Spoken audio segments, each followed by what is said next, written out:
معراج کا یہ واقعہ قرآن کے اندر ایک جگہ پہ صراحت کے ساتھ ہے اور دو جگہ پہ معراج کے کچھ حصے کا ذکر اشارتاً رب کریم نے کیا ہے۔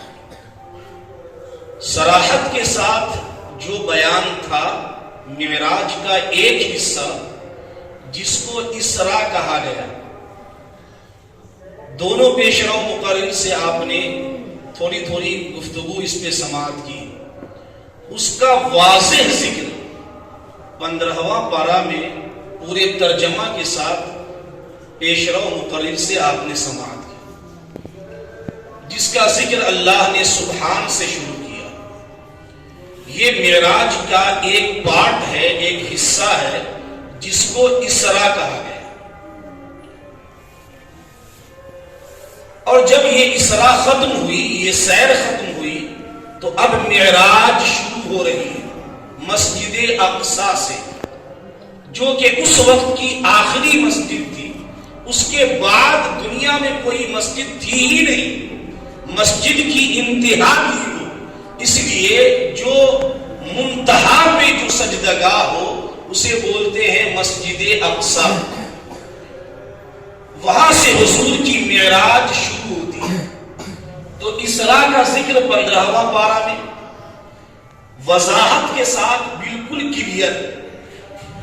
اور وہاں جہاں اسراء ختم ہوئی وہاں سے معراج کا چرچا، اور وہ اشارتاً کنایتاً، جس کا جیسا ذوق ہے ویسا قرآن پڑھ کے سمجھ لے اور سیکھ لے۔ ایسا کیوں کیا؟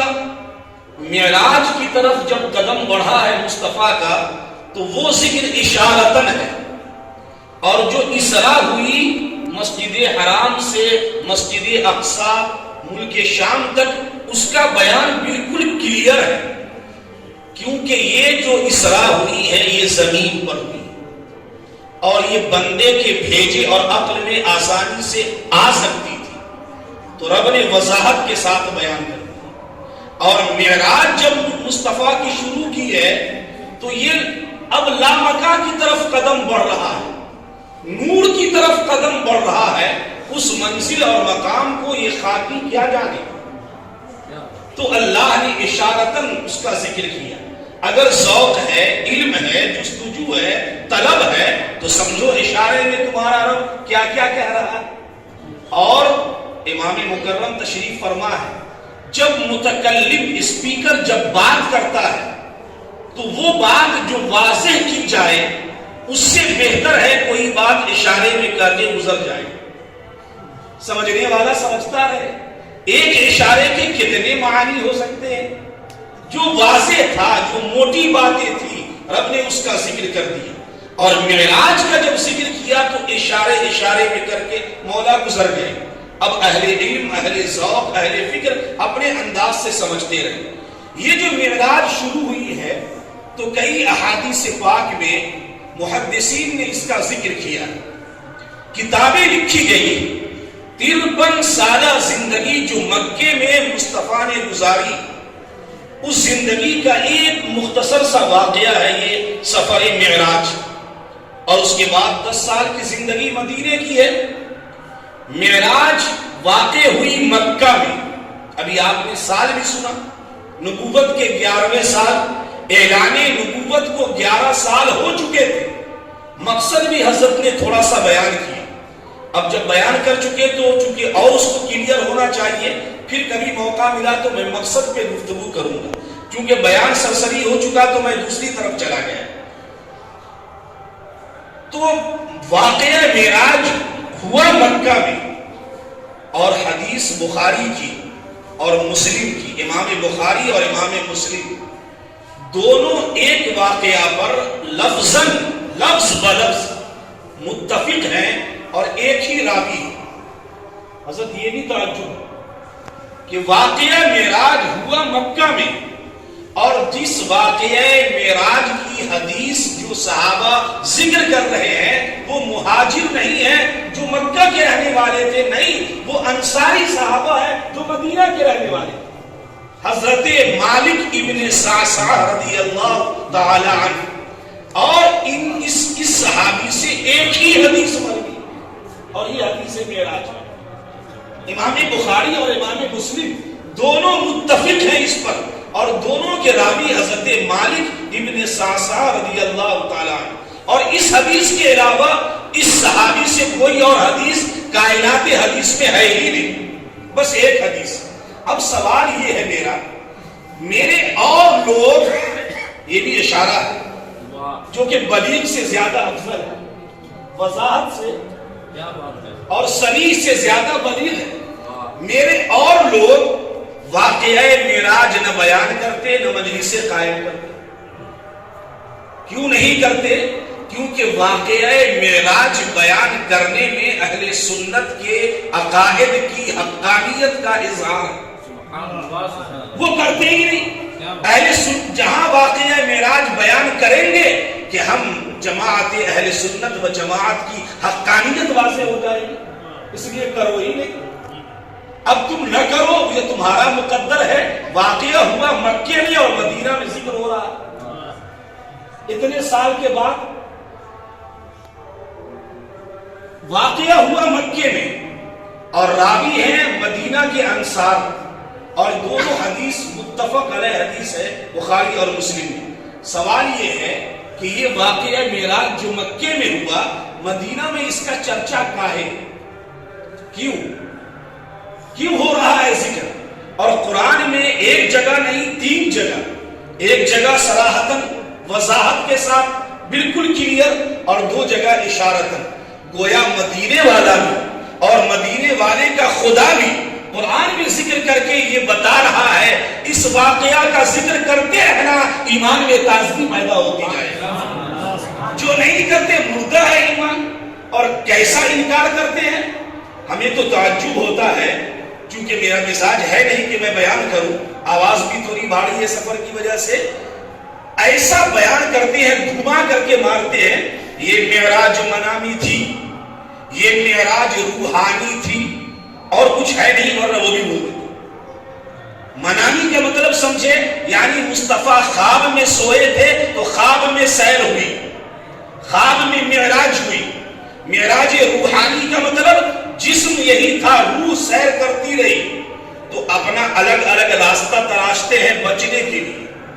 اب اس دھامر سے پوچھے، ایک جگہ ہم نے پوچھ لیا سیلفی لوگوں سے، اچھا یہ بتائیے جب معراج منامی تھی یا معراج روحانی تھی، یا تو خواب میں ہے یا روح کے ساتھ ہوئی، جسم نہیں گیا، تو ذرا تم اپنے رب کو چیلنج کرو کہ جب جب نبیوں نے خواب دیکھا تو اس کا ذکر خواب کے ساتھ کیا ہوا۔ حضرت ابراہیم نے اپنے بیٹے کو ذبح کرتے خواب میں دیکھا، تو 23:12 میں فرمایا رب نے بیان کیا ہے میرے بیٹے، میں نے خواب دیکھا ہے کہ میں تجھے ذبح کر رہا ہوں۔ حضرت یوسف جب بادشاہ بنے اور جب تخت سے ہٹائے گئے تو مصر کے شہنشاہ نے خواب دیکھا، تو قرآن نے اس کا ذکر کیا اور خواب کی تعبیر اپنے پیغمبر حضرت یوسف کو بتائی۔ تو جہاں جہاں پیغمبر سے خواب کے ذریعے کوئی بات ثابت ہوئی ہے، رب نے وہاں خواب کا چرچا کیا ہے۔ اور اگر اس جگہ خواب کا ذکر ہوتا تو رب کریم اس جگہ بھی چرچا کرتا، لوگوں بیداری حالت میں نہیں، میں نے مصطفیٰ کو خواب میں سیر کرائی ہے، ذکر نہیں کیا۔ دلیل ہے کہ یہ خواب میں نہیں، یہ حالت بیداری میں معراج میں ذکر نہیں کیا۔ ایک تو یہ، اور دوسرا جو مارا ہے ہم نے اپنا جو مارا ہے وہ سنیا۔ میں نے کہا خواب میں ہوئی، کہا کہ ہاں، ہم نے کہا واہ، مصطفیٰ معراج پہ گئے رب کے حضور، فرمایا مالک تو نے ہماری معراج تو کی، ہمیں عظمت عطا کی، عزت عطا کی، میں چاہتا ہوں اس معراج کا کچھ حصہ میری اس گنہگار امت کو بھی مل جائے۔ سبحان اللہ۔ تو رب نے فرمایا ٹھیک ہے حبیب، کہیں بھی آپ امت کو بھولتے نہیں ہیں تو آپ جائیں، یہ 50 وقت کی نماز ہے، دے دیں، جو گھٹتے گھٹتے 5 پہ آ گئی۔ 9 بار گئے تو ایک پٹھان ایک جگہ بیان کر رہے تھے، ہمارے جماعت اہل سنت کے ایک عالم دین، کہ 9 بار مصطفیٰ گئے تو 45 کم ہو گئی، تو پٹھان اٹھ کے آیا، کہا حضرت ایک بار اور کیوں نہیں چلے گئے، اگر ایک بار اور جاتے تو معاملہ ہی صاف تھا۔